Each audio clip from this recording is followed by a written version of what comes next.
দুটো খেতে দিয়ে দিই ওদের। আয় আয় আর সব কথা তোর এইভাবে জল পড়ে পড়ে জলের অপচয় হয়। বালতি একটা দিয়ে রেখেছি।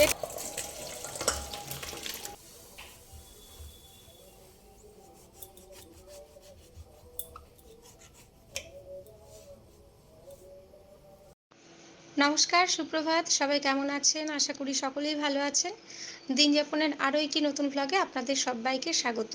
আজকে এই ভ্লগের শুরুতেই আপনাদের একটা ভালো খবর দেব, অবশ্যই ভালো খবর, কারণ কোনো খারাপ খবর, কোনো দুঃখের খবর আমি কারোর সঙ্গে খুব একটা শেয়ার করতে চাই না। আর আমি আপনাদেরকেও বলবো যে নিজেদের দুঃখের জায়গা বা কষ্টের জায়গা, দুর্বল জায়গাটা সবার কাছে না বলাই ভালো, না জানানোই ভালো, কারণ মানুষ কিন্তু সবসময় সুযোগ খোঁজে আপনার ওই দুর্বল জায়গাটাতেই আঘাত করার, এবং করবেও। দেখবেন আস্তে আস্তে সেই জায়গাটা আরও ক্ষত করার চেষ্টা করবে। তাই সবসময় চেষ্টা করি হাসি মুখে সবার কাছে যেটা ভালো, যেটা আনন্দের, সেটাই আপনাদের সঙ্গে শেয়ার করে নেওয়ার। তো ভালো খবর যেটা অনেক দিন থেকেই বলবো ভাবছিলাম, তো আপনাদের ভালোবাসায়, আপনাদের সহযোগিতায় আমাদের ইউটিউব চ্যানেল কিন্তু আপনাদের দিনযাপন পরিবারে 1000 সদস্য সংখ্যা পূর্ণ হয়েছে, আস্তে আস্তে বড় হয়ে উঠছে। তো এটা একমাত্র সম্ভব হয়েছে আপনাদের ভালোবাসা, আপনাদের সাপোর্টের জন্য, কারণ আপনারা সঙ্গে ছিলেন, আপনারা ভিডিওগুলো দেখেছেন বলেই এটা সম্ভব হয়েছে। তো এখনও অনেকটা পথ চলা বাকি, যদিও এটা প্রথম সাফল্য। বড়সড় কিছু নয়, কিন্তু আমার কাছে অনেক বড় একটা ব্যাপার, তাই না?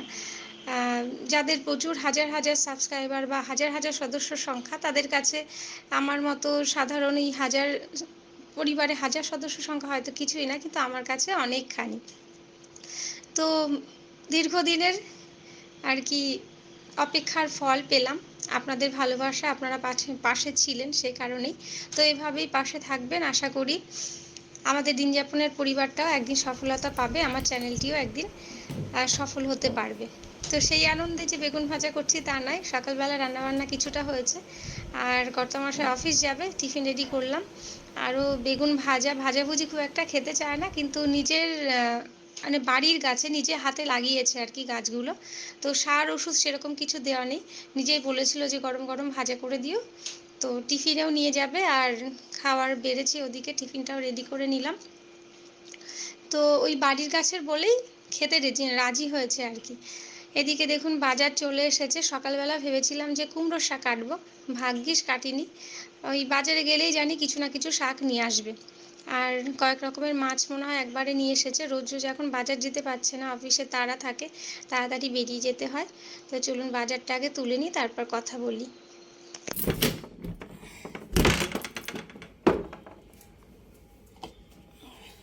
দুটো খেতে দিয়ে দিই ওদের।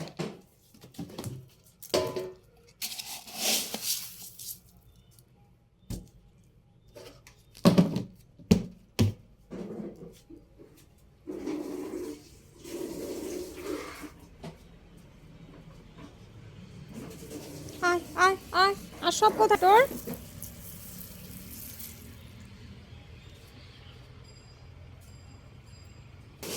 এই কলমির শাকের পাতাগুলো দেখুন কীরকম সরু সরু, আর এগুলো চওড়া চওড়া।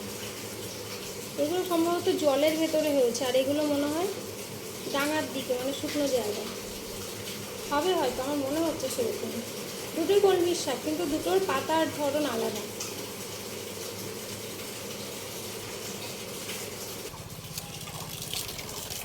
প্রতিদিন এইভাবে জল পড়ে পড়ে জলের অপচয় হয়। বালতি একটা দিয়ে রেখেছি, এটার আবার নেই, কী বলে, হ্যান্ডেল নেই। দাঁড়ান, একটা মগ নিয়ে আসলে।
প্রত্যেক দিনই দেখি ওই জলের ট্যাঙ্কিটা ভর্তি হয়ে জল পড়ে যায়। অনেক দিন থেকে মামনের বাবাকে বলছিলাম যে একটা বড় গামলা পেতে রাখলে ভালো হয়, ওখান থেকে জলগুলো পরে গাছে দেওয়া যায়।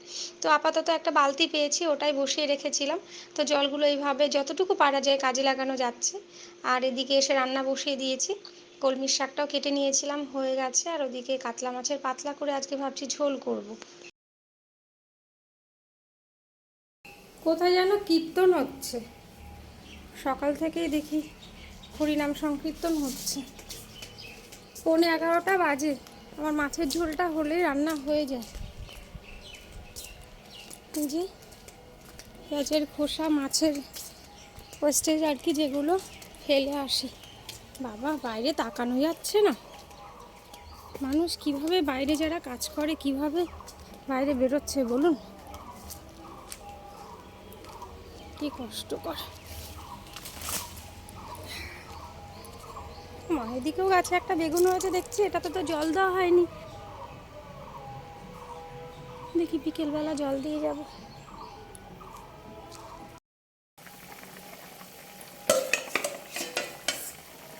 একদম সাদা মাটা পাতলা ঝোল, ঝিঙা আলু দিয়ে। এই গরমে রিচ খাবার আর খেতে ইচ্ছে করছে না। সব যার সঙ্গেই ফোনে কথা হচ্ছে সবারই একই অবস্থা। শরীর ভালো লাগছে না, কিছু খেতে ইচ্ছে করছে না, মুখে রুচি নেই। পাতলা করে টক, পাতলা মাছের ঝোল কিংবা একটু শাক, এই দিয়ে সব খাচ্ছে। মাছের ঝোলটা আমার প্রায় হয়ে গেছে, একটু ধনেপাতা দিয়ে নিলাম, এবার নামিয়ে নেব। তো এই হচ্ছে আজকের রান্না বান্না, আজকের মতো তো হয়ে গেল।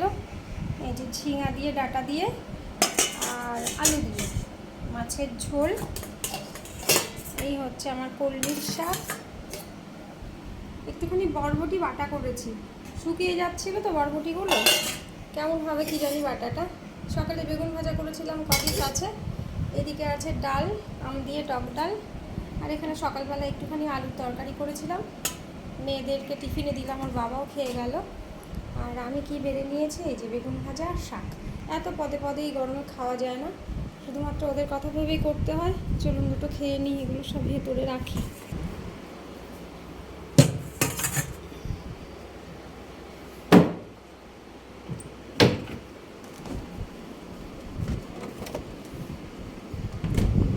সবার আগে একটুখানি ঠান্ডা জল খেতে হবে।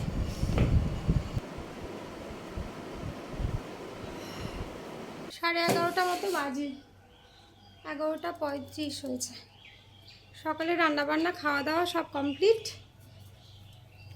এখন স্নান করে পুজো দেওয়াটাই বাকি। তবে এখন আর ওপরে ঘরে যাব না, একটু বাদেই গুড়িয়ে আসবে, ওকে নিয়ে তারপরে একবারে ওপরে যাব। নাহলে এত বারবার ওপর নিচ করা, সিঁড়ি ভাঙা সম্ভব না।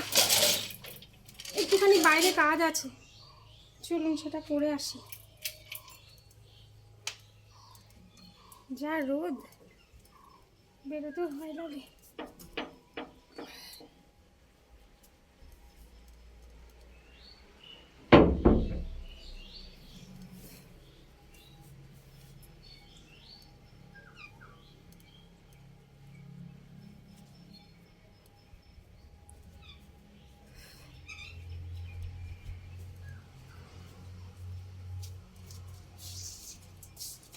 সকালবেলা যে ফুল তুলেছি বেলি ফুল গাছের ওখানে, প্রচুর পাতা, মানে সারা বাড়ির পাতাগুলো ঝাঁটার দিয়ে সাইড দিয়ে সরিয়ে দেয়, তো ওইখানটা একদম জমে আছে, নোংরা হয়ে আছে। ওগুলো একটু পরিষ্কার করে দিয়ে আসি, না হলে নিজেদের হাঁটতেও কেমন লাগে। আর ফুল গাছের নিচে এত নোংরা।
চারিদিকে এত পাতা এত পাতা, তো একদিনে আর কি পরিষ্কার করা সম্ভব হয়ে উঠছিল না, যতটুকু পেরেছি করেছি। আর এখানে একটা বেল গাছ ছিল, যে কারণে এখানে ঝাঁটা দিতেও আর কি কেমন লাগছিল, তো লাঠি দিয়ে আর কি কাঠি টাঠি দিয়ে একটুখানি সরিয়েছি পাতাগুলো, তারপর সাইডগুলো একটু ঝাড় দিয়ে পরিষ্কার করে নিলাম।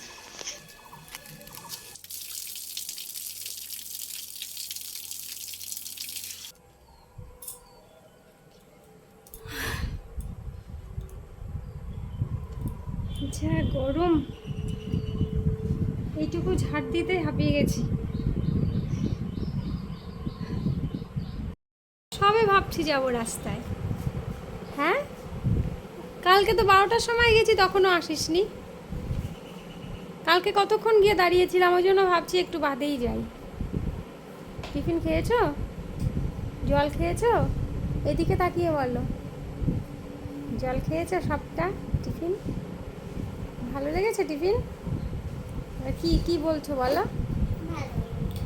কি ভালো? সেই ভালো মানে কি? কি ওটা? কার বার্থডে ছিল? ও, কি দিয়েছে দেখি, দেখো।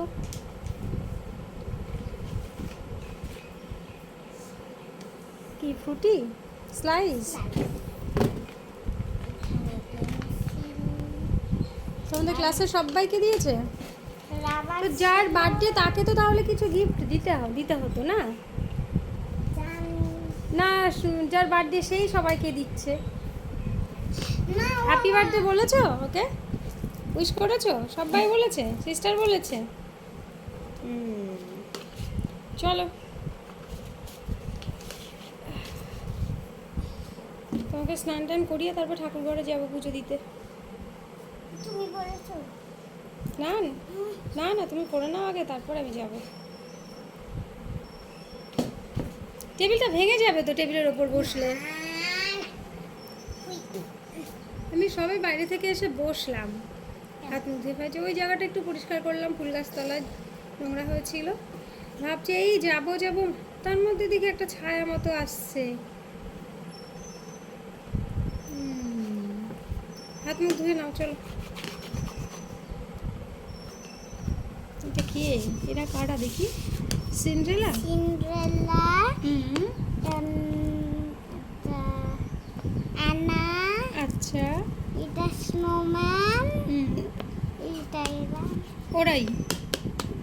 ঠিক আছে। মানে এইগুলো ওদের বাড়ির ড্রেস, এগুলো বাইরের ড্রেস। কোথায়? বাইরের ড্রেস। বাইরের ড্রেস?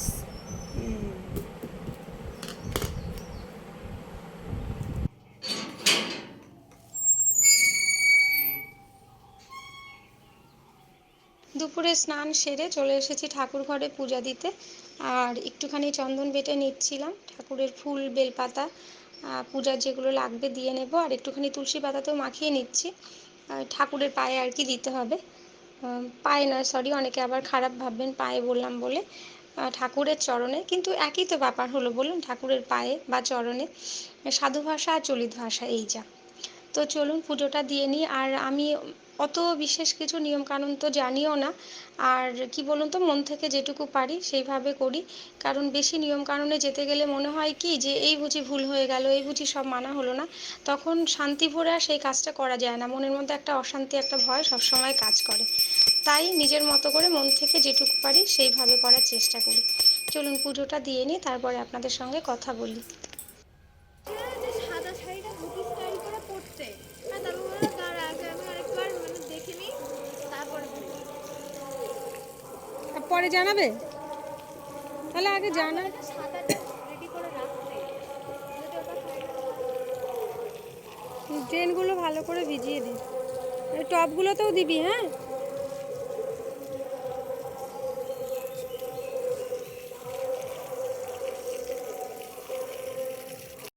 দুপুরের পরে তো আর আপনাদের সঙ্গে সেভাবে কোনো কথা হয়নি, তো এখন বিকেল গড়িয়ে প্রায় সন্ধ্যের দিকে। আর মামনকে দায়িত্ব দেওয়া হয়েছিল আজকে এই নিচের গাছগুলোতে জল দেওয়ার, কারণ এখানে একটুখানি বালি বালি মাটি তো, জল দিলেও আবার শুকিয়ে যায়, থাকে না, পরের দিন দেখি আবার শুকিয়ে সাদা হয়ে গেছে মাটি। আর মামনকে গাছে জল দেওয়ার দায়িত্ব দিলেও বেশ খুশিই হয়, কারণ অনেকক্ষণ জল ঘাটতে পারে, একটুখানি জামা কাপড় ভেজানো যায় আর কি। তো চলুন ভিডিওটা এখানেই শেষ করব। ভিডিও কেমন লাগলো অবশ্যই আমাকে কিন্তু কমেন্ট করে জানাবেন। ভালো লাগলে কিন্তু লাইক শেয়ার করতে ভুলবেন না, কেমন? দেখা হবে খুব তাড়াতাড়ি নতুন একটা ব্লগে। সকলে ভালো থাকবেন, সুস্থ থাকবেন। আজকের মতো টাটা।